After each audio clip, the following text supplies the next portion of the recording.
This week, you can win a great prize pack from Smiths Group, suppliers of leading automotive brands, including Maguire's, Newlon, and Glass Science. Simply get onto v8.co.nz and go to the NZV8TV link. Good luck. Another new circuit race series to emerge this year is NZGT, little brother to the GT1s. We caught up with frontrunner Shane Moore. It was basically in a paddock when I got it. There were tyres and wheels through a hay barn. It hadn't been driven for 6 months, and it looked like it's sitting outside. Basically rebuilt it ground up. I just stripped the whole car, put it on a cradle, spun it upside down, inside out, blasted the whole car back to bare metal and started again. The engine's it's a 304 block with aluminium cum heads. It's got a 355 stroker crank in it, 4340 out of Oscrank in Australia. All the other good internals, Eagle rods, forged pistons, all the other good stuff, roller cam. And it's been dynoed on a hub dyno and conservatively around about 560 horsepower. Run an old model Tex 101. It's not an A or anything like that, but it's we got it out of America, out of a NASCAR. It's a second-hand box. We just bought it off eBay and chucked it in, and that's good. It's a dog box, so it's just crashed the gears through. It's real good. The wheels are 17x9.5s. No, just standard 4-pots, super lights in the front, and 4-pot dyno lights in the back. And the diff's a standard V8 diff, 28 spline, limited slip in it. Nothing fancy in the diff at all. And the whole rear end's been tubbed, coil over shocks. I only run in the NZGTs, and last year was Super GT, where I came third in that. And currently I'm running second in NZGT. The Holden's sort of at its limits now, so I'd like thinking about building a Chev for it, putting a Chev in it, and also I've always dreamed of building a Group C, which I could make this into a VK Group C. Bigger guards, bigger wheels, put a 9-inch diff in it, make it stronger, faster. The car has got its limits, so has my pockets. And NZGT gives you the perfect place to play. As we said earlier, it's the little brother to GT1. Build any car you like, turn up and race it, but they're separated by lap times. You go too fast, you have to step up into the faster class. So therefore, NZGT, perfect place to play with a limited budget. To celebrate the 50th issue of NZV8 magazine, we've got a $12,000 trip for 4 to the Gold Coast Nitro Super GP. Return flights, 5 nights at the fabulous Palazzo Versace Gold Coast, grandstand seats, pit shirts, caps, and a Jim Beam Racing Team pit tour. To enter the draw, you'll need to buy NZV8 magazine's 50th issue and text V8 to 244 to find out more. Anthony Marsh in the Middleman Dragster. And a red light on the start line for Johnny Allsop. Not the perfect end to a very good weekend for Johnny Allsop. He can see the win light in Anthony's lane. And the competition eliminator champion at the Century Batteries Nationals is Anthony Marsh. 21 years old, first year in drag racing and driver of the fastest naturally aspirated dragster in the world. Drag racing for me started at an early age, just going to the drags and watching my father, helping out when and where I could. Then one day he actually offered me a go in the car, and that's where it unfolded. This is a 2007 rear-engine Spitzer rail. We brought it from the States brand new, and it runs a 398 cubic inch small block Ford with power glide. Makes around 1,070 horsepower and about 625 foot-pounds of torque. This is a competition car. Being naturally aspirated, we only run 2 carburetors on the top. We don't run turbos or superchargers. We've run a best ET to date of 679 and best mile an hour of 199.17. So far with the naturally aspirated motor, no one's actually run 200 mile an hour yet, so that is our goal. We are the closest by 2 mile an hour so far.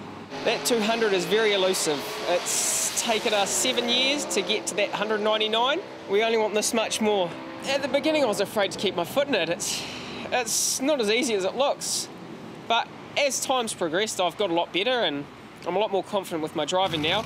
When I first hop in the car, I'm shaking. I'm really nervous. Once I've done the burnout, I'm settled down, and once you start creeping into stage, everything does slow down. It's a so real moment, and then once you let that button go on the steering wheel, all hell breaks loose. Johnny Allsop he is a good racer, and I really didn't think we'd win in the finals in the Nationals because our car wasn't behaving as it usually does. But my crew gave me some good advice just before that last race, and Unfortunately, he red lit, but so did I, but that was only after he did, so it wasn't the easiest way to win, but a win was nonetheless. We've always been the quickest in the competition bracket, but you run to an index, so if you're not under your index as much as the next guy is, then you're in a bit of bother. Well, we're going to do half the season here at Mary next year, get a handle on a motor that we're building at the moment. We're going to take the car over to the Winter Nationals in Australia, put the 3-speed in it and try for a 6.6 at that elusive 200. After that, we will look at selling the car and buying an A fueler out of the States, which they have a best time of around 5.1 at 284 mile an hour. I'd be the fastest full stop if we got that thing going properly, but I have a slight weight advantage over my father of about 20 kgs, which is where my ET has come from compared to his ET. But mile an hour on the day, you've got to have the wind with you, you've got to have the altitude, you've got to have the humidity. On that perfect day, yes, it's there, but we're just waiting for that perfect day. We build engines for race cars, race boats, speedway, anything that goes round or wants to go fast, we do it here.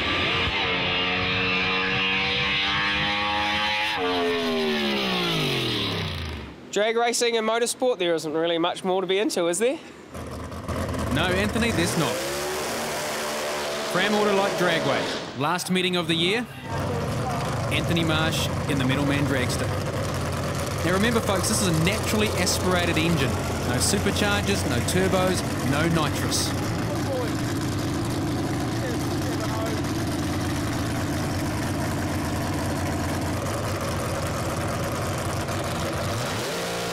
Perfect launch, in the groove, straight run, and that is how you set a world record. Yeah. Baby Marsh. 79, James.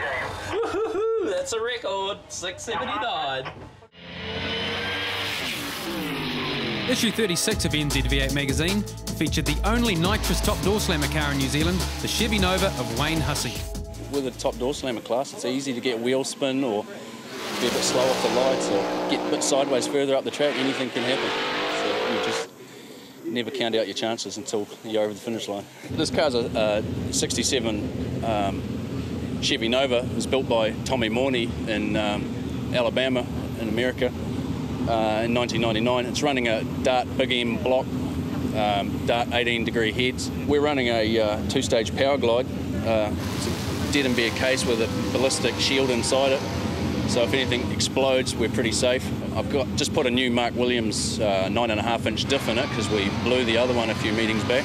It's just a hell of an adrenaline rush when you get out there. The adrenaline's pumping as you go into stage, and as soon as you let the trans brake button off, 400 horsepower of nitrous comes in, and you slam back in the seat, and it's an amazing feeling. Central Nationals at Masterton. Hussey takes out eventual national champion Ross Taylor. Like a surfer searching for the perfect wave, drag racers never give up looking for the perfect run in search of those valuable hundredths of seconds. Once again, final meeting of the year at Fram Autolite Dragway. Track manager Scott Campbell filming. Hussey, perfect launch, perfect line, and a personal best. Closer than Marsh. And it's got doors.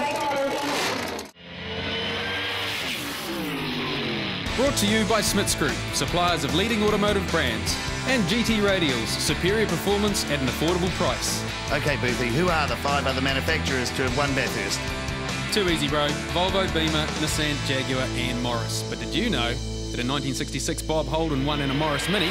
10 years later in '76, Bob Morris won in a Holden.